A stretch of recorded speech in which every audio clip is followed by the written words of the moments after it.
Hey everybody, Peter Zeihan here, coming to you from very chilly northern Illinois. Behind me, of course, we have a wind turbine, which is one of literally hundreds in the immediate area around me.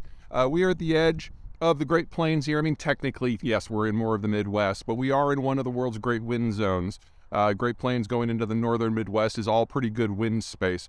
And what is unique about this turbine in particular is it is supporting the metro region that is the Chicagoland zone, which is the fourth largest metro in the United States. In most places of the world, it doesn't matter what continent you're on, what country you're in, it is very rare for there to be good wind or solar potential near a major metro. And so even if you are able to build out the system to generate the power, then you have to transmit hundreds and maybe even thousands of miles.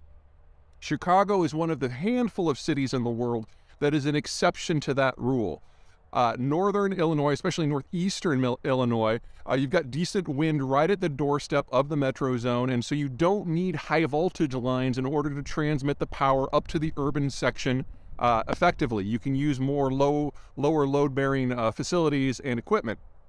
And that means that Chicago is able to reach out not just to northern Illinois, but also southern Wisconsin, eastern Iowa, a little bit of western Iowa, and into Ohio as well, in order to generate electricity. Now, there are very, very, very, very few places in the world where this works, but most of them are in the United States. So my adopted hometown of Denver is at the edge of the Great Plains, Great Wind Zone. Phoenix is obviously at the heart of a great solar zone, as is Albuquerque. And Dallas-Fort Worth is probably the American metro that has the most green potential of all because it's where the Great Plains meet the Southwest. And so Dallas-Fort Worth is likely to be the first major American metro zone to go 100% green, despite the fact that there are only like 4 environmentalists in the entire metro zone. Now, if you're going to try to make a green impact, it's very important to co-locate power with your urban centers because it's very rare anywhere in the world to locate power generation more than 500 miles because at that point the transmission loss becomes so high that it's really not worth it from an economic point of view anyway. And in the United States, we're one of the very few places that actually has some metro zones that meet those criteria. But you can't do that in New York, you can't do that in Toronto, you can't do that in Paris, you can't do that in Berlin or London or Moscow or Beijing.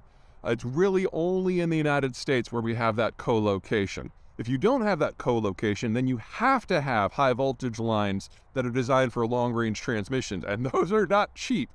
Now, in most countries, you have a unified power grid. The United States is not in most countries. We do things a little bit differently.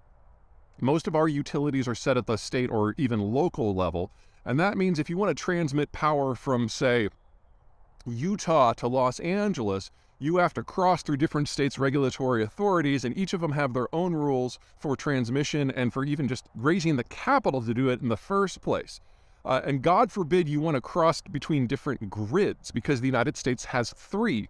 Roughly everything west of the Rockies is on one, roughly everything east of the Rockies is on another, and then of course Texas is its own thing. If the goal is to decarbonize the power system, not only do we need a lot of solar and wind, we would also need several acts of Congress that would break down the regulatory burdens that exist across these different grid systems and across the different states and across the different municipalities. The problem the Americans face is that the United States is a federal system where the national government, the state governments, and the local governments all share power. They all have about the same amount. And Congress would need to break that down within the power sector in order to encourage a more unified grid space that allows green electrons to travel more freely. That would trigger dozens of lawsuits from the state and the localities, which would rightly challenge the power grab from the federal government.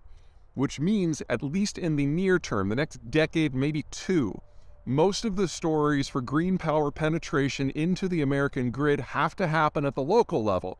And that gives cities like Chicago, Albuquerque, Phoenix, Denver, and of course, Dallas-Fort Worth a huge leg up over everyone else whose local electricity resources, when it comes to green tech, simply aren't that great.